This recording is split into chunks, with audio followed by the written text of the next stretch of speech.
Bonsoir à toutes et à tous. Bonsoir à tous. C'est les messagères qui sont de retour pour une nouvelle vidéo. Et oui, donc Pauline et Claire, maintenant vous me connaissez. J'aime bien parce que sur ton téléphone ça marque que je viens de démarrer une vidéo en direct. Trop bien. Donc comme vous voyez, notre ponctualité légendaire est encore de retour. Oui, mais comme on avait décidé de faire une vidéo qui n'était pas trop longue. Voilà, tout à fait. Donc, on va essayer de voir si vous voulez nous mettre des commentaires ou si vous avez des questions par rapport au sujet que nous avons énoncé. N'hésitez pas à nous écrire et puis on répondra dès qu'on pourra. Oui, si on arrive à voir toutes les questions sur les 4 appareils, sur les 4 écrans. Oui. Bon alors, aujourd'hui, du coup, nous allons parler de la spiritualité chez les Celtes.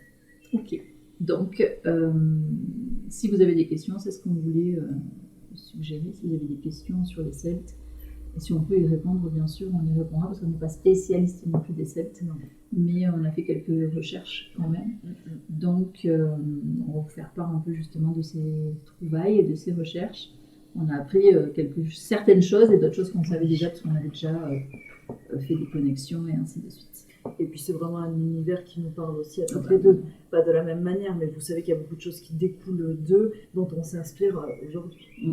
Tout à fait. Donc on voit que vous êtes un peu connectés. Je vois Magali, je vois Jade, Marion. On vous fait un coucou général, on ne va pas pouvoir Coralie, Gaëlle, coucou. On ne va pas pouvoir. Cette fois-ci, je vous le jure, si vous étiez de l'autre côté de l'écran, vraiment, vous verriez, c'est quand même assez rigolo.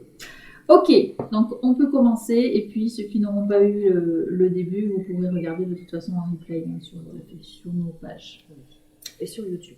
Ok, donc les Celtes, donc quand on pense Celtes, on pense druides, évidemment. On pense aussi toutes les fêtes païennes dont souvent Pauline vous parle, Beltane, Ostara et ainsi de suite, et la célébration des solstices.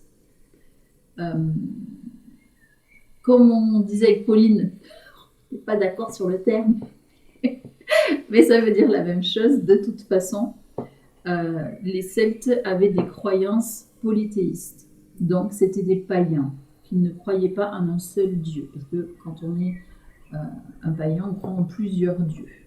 Et ils croyaient aussi à la réincarnation et au fait que une fois qu'on avait fini et qu'on était devenu vraiment très très sage, on ascensionnait, nous on dirait. Eux, ils disaient que c'était là qu'on devenait un peu un dieu, en fait. Donc souvent, les dieux, il y a les grands dieux que l'on peut connaître, qui sont...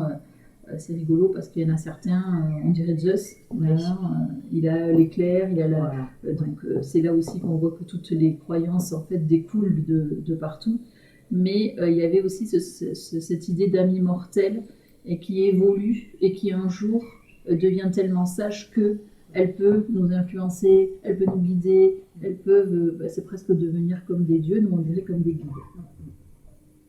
Donc, qu'est-ce que tu avais noté pour toi Juste par rapport aux divinités, comme tu le disais, il va y avoir des divinités, mais vraiment inspirées de la nature, parce que les Celtes étaient tellement en contemplation, on va dire, de celle-ci, et vraiment en recherche de comprendre la nature, que leur dieu allait être le soleil, comme Bélémos ou Bellissima, c'est la clarté, la voûte étoilée. Voilà. Donc ils s'inspiraient vraiment de tout ce qu'ils voyaient, de tout ce qui était dans le vivant, tout ce qui était dans la création.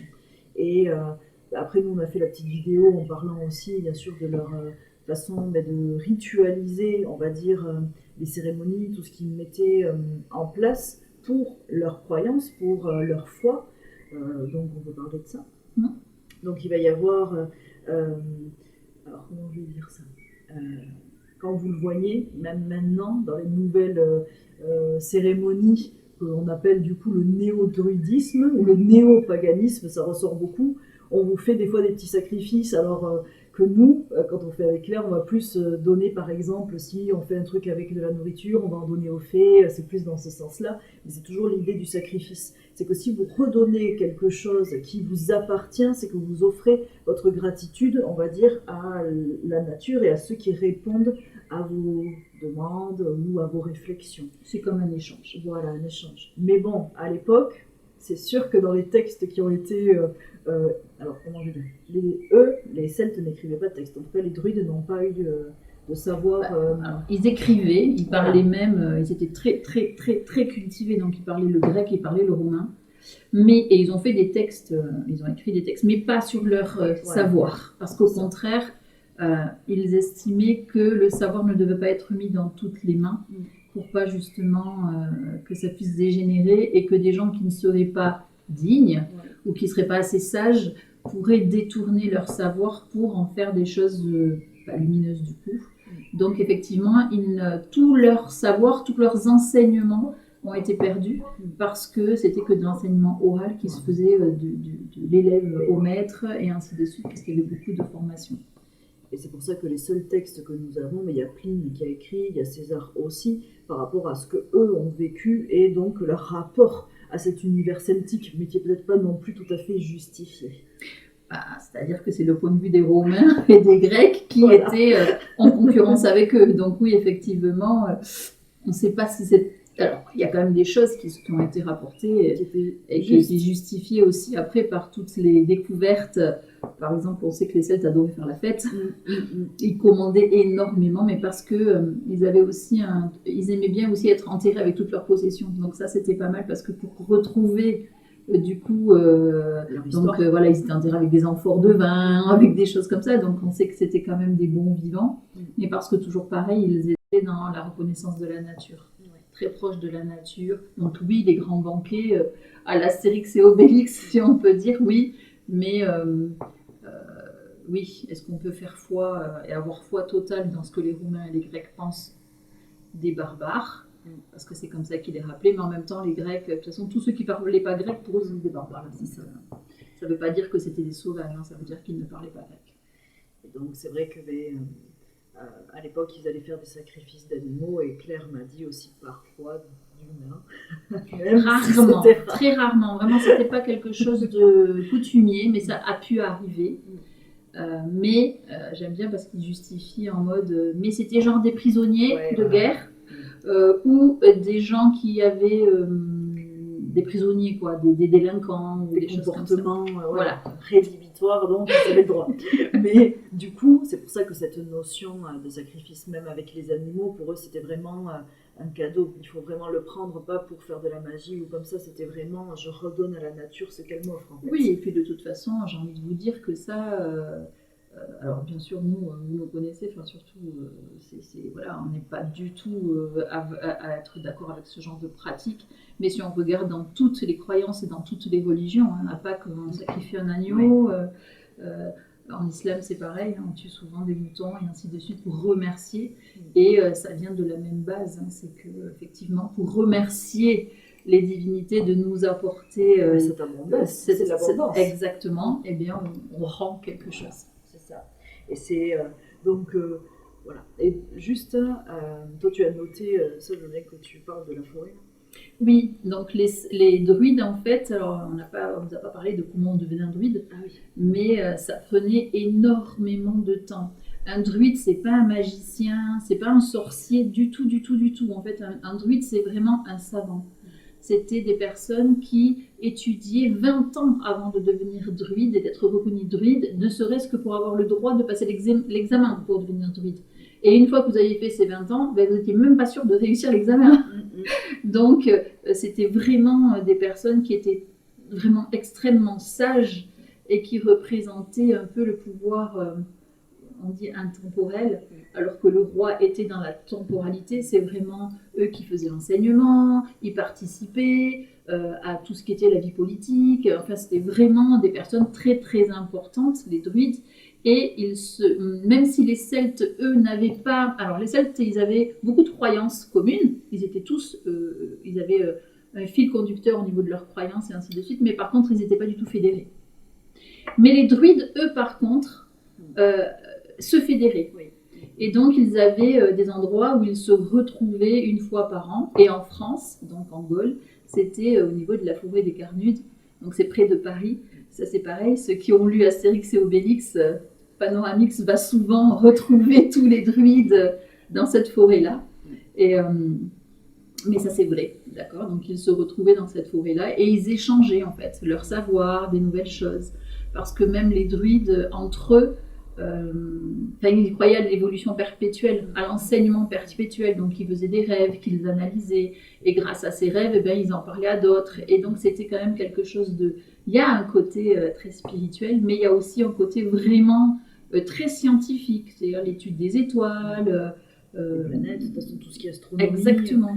Ils s'en sont servis pour aussi, comment je veux dire, alors pas décider, mais marquer les sabbats, en fait. Tout ce qui est cérémonie, les équinoxes, les solstices, ils vivaient leur temps avec ça. Et c'est ça qui a donné les fêtes païennes, dont on va vous parler après. Et sur ce quoi je voulais revenir, c'était que ils avaient ce côté, oui, très scientifique, parce que c'était des hommes de savoir, mais tout en ayant déjà une ouverture sur le monde des esprits aussi, sur le monde de ce que nous appelons les élémentaux, donc ils croyaient aussi à l'esprit, par exemple, du chêne, qui était censé être la force, le pouvoir, donc ils étaient aussi dans cette conscience du tout, de faire partie du tout et de la création. Il y avait aussi beaucoup, moi dans tout ce que j'ai lu en tout cas, il revenait beaucoup sur l'eau, aussi l'eau était très importante, la libération par l'eau, le nettoyage, la purification, ce que nous aussi aujourd'hui nous faisons. Et il y avait vraiment cette grandeur comme une avancée, quand même, je dois dire, dans comment je veux dire, la pensée. Alors, moi, je ne dirais pas une avancée. Je pense que nous, après, on n'a fait que marche arrière depuis. Oui. Parce que les druides, c'est bien, bien avant le christianisme et bien avant notre ère. Ils ont disparu il y a 1500 ans. Donc, vous voyez que ça fait longtemps. C'est qu'après, on a perdu ce lien avec la nature, justement. Moi, je pense qu'eux, ils étaient à la pointe. Ils avaient tout compris. Eux, ils avaient une grande avancée. Et de toute façon, vous allez le voir quand on va vous parler des cérémonies qu'ils commémoraient, on dit ça, oui. Et dans lesquelles ils étaient officiants aussi. En fait, c'est des cérémonies qu'on va reprendre pour des fêtes christiques aussi. Ah oui, ça de toute façon, on le sait. Ils traitent toutes les religions, on traite les autres de païens, mais on sait aussi que toutes les nouvelles fêtes ont été mises sur justement des dates de fêtes païennes pour que ça passe mieux aussi. C'est ça. Donc, mais c'est après quand vous lisez, il y a quand même beaucoup de choses qui sont très intéressantes. Et par exemple, moi, je sais que mon rêve, c'est d'aller à Stonehenge pour voir le cercle de pierre. Donc, c'est ce qu'ils appelaient le Néméton. Donc, c'est le lieu sacré, c'est un lieu de culte extérieur que je vais peut-être créer ici à Lagor. Donc, pas avec des immenses pierres. Malheureusement, je ne pourrais pas. Mais c'est vraiment, vous savez, ce côté culte, ce côté sacré, avoir un espace qui est dédié à la foi. Et avec parfois, ils mettaient des autels, donc du coup, oui, pour leur sacrifice, mais ils mettaient aussi des fleurs, il y avait un chaudron. Le feu était très important parce que le feu, c'est la communion, c'est le partage, c'est le fait de se retrouver tous ensemble. Et ce qui était drôle, c'est que ce Néméton, personne ne pouvait le franchir normalement, à part les animaux et les enfants qui étaient, comment je veux dire, pas déclarés purs, mais considérés comme innocents. Donc eux pouvaient, hors des cérémonies, aussi amener, ils disaient, leur énergie et leur innocence pour garder le lieu protégé. Et c'était aussi des endroits qui n'étaient pas choisis au hasard. Oui. Donc il y avait quand même une grande connaissance aussi vibratoire de l'énergie, encore une fois, des alignements de planètes. Ils ont quand même créé un calendrier qui est toujours aligné et valable aujourd'hui si on lui applique les petites corrections qui ont été fournies avec.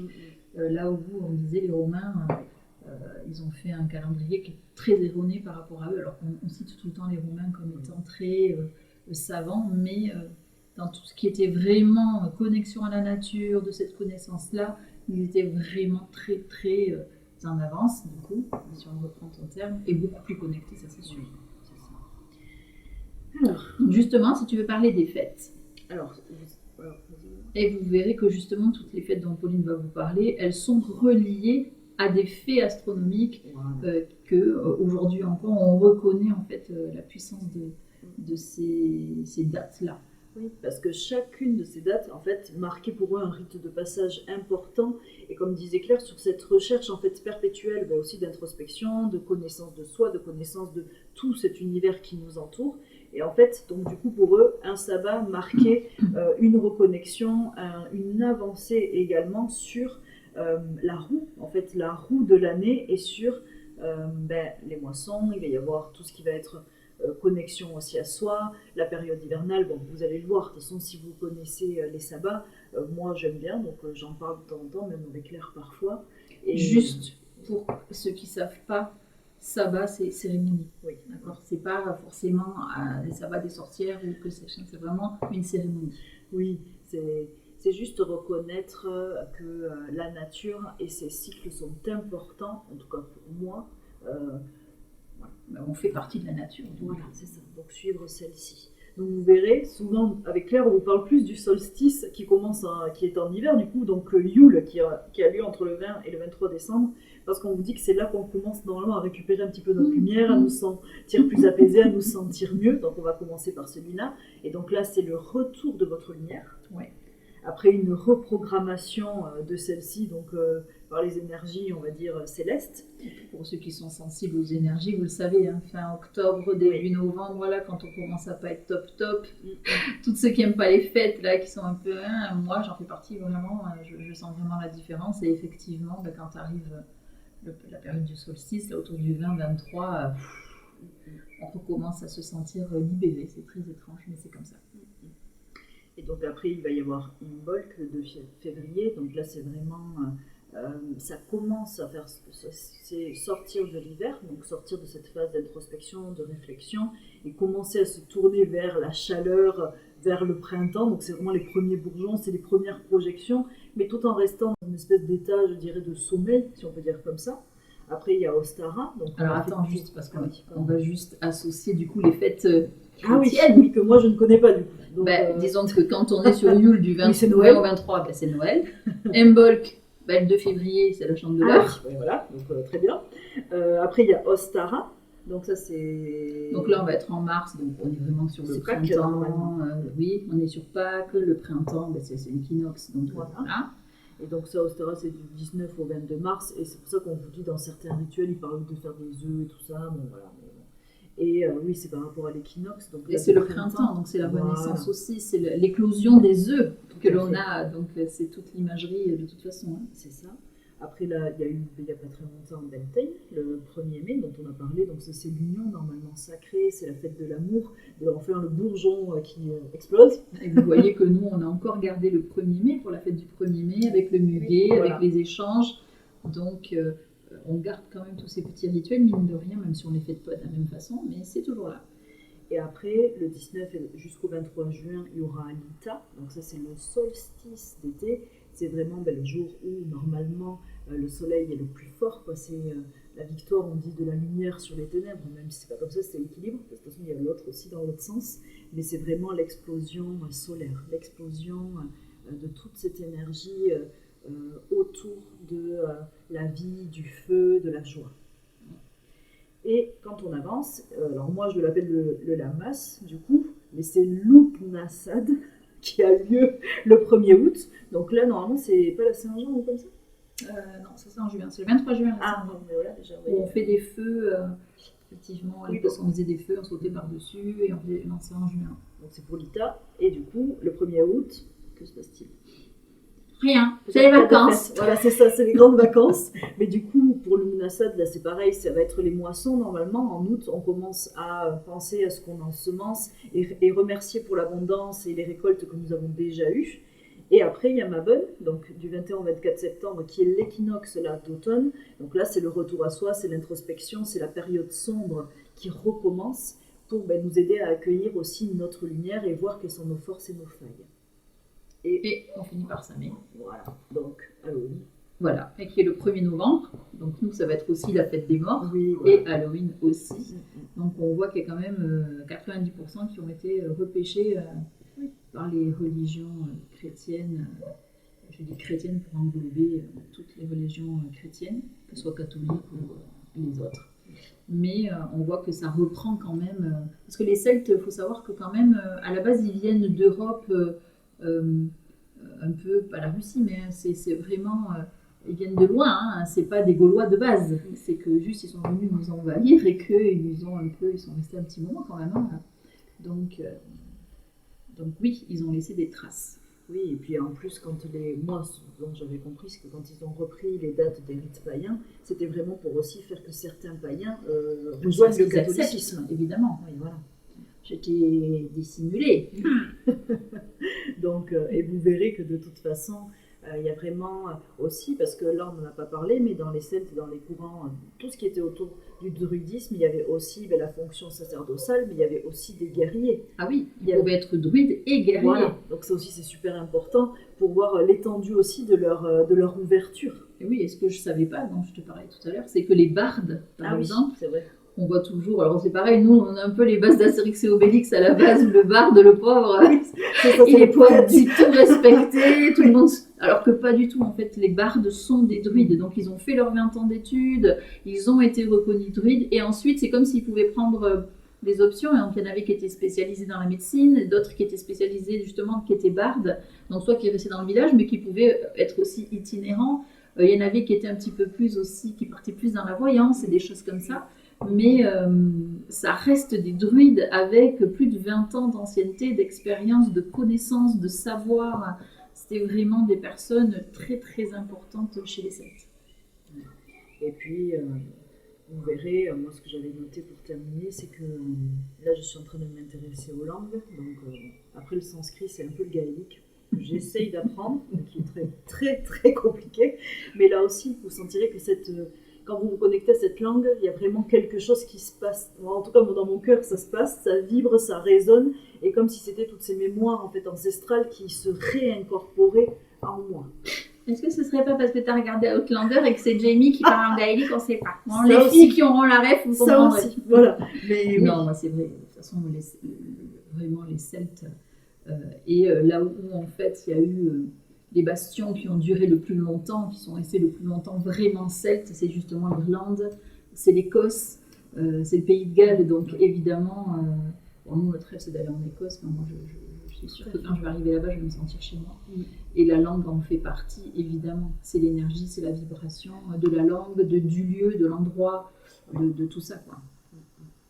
Et après, oui, bon, est-ce qu'ils étaient un peu sauvages? Oui. Est-ce que les Celtes étaient quand même souvent embauchés comme, comment on dit, guerriers, oui, des mercenaires. Et des mercenaires, quoi, en fait. Donc un coup ils étaient pour les Romains, un coup ils étaient pour, et ils n'avaient pas, voilà, c'était ceux qui payaient le plus, quoi.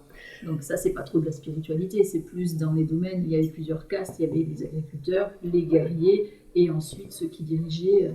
Mais chacun avait son rôle, encore une fois, il n'était pas plus que d'autres. Les femmes étaient sur le même pied d'égalité que les hommes, c'est-à-dire qu'elles pouvaient être chefs, elles pouvaient être guerrières.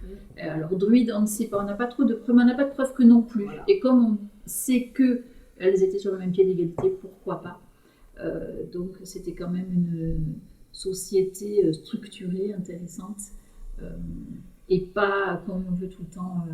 Alors, il ne faut pas non plus romantiser le truc, hein, parce que voilà, c'était quand même ils étaient durs, hein, ils étaient un peu violents et sauvages quand même.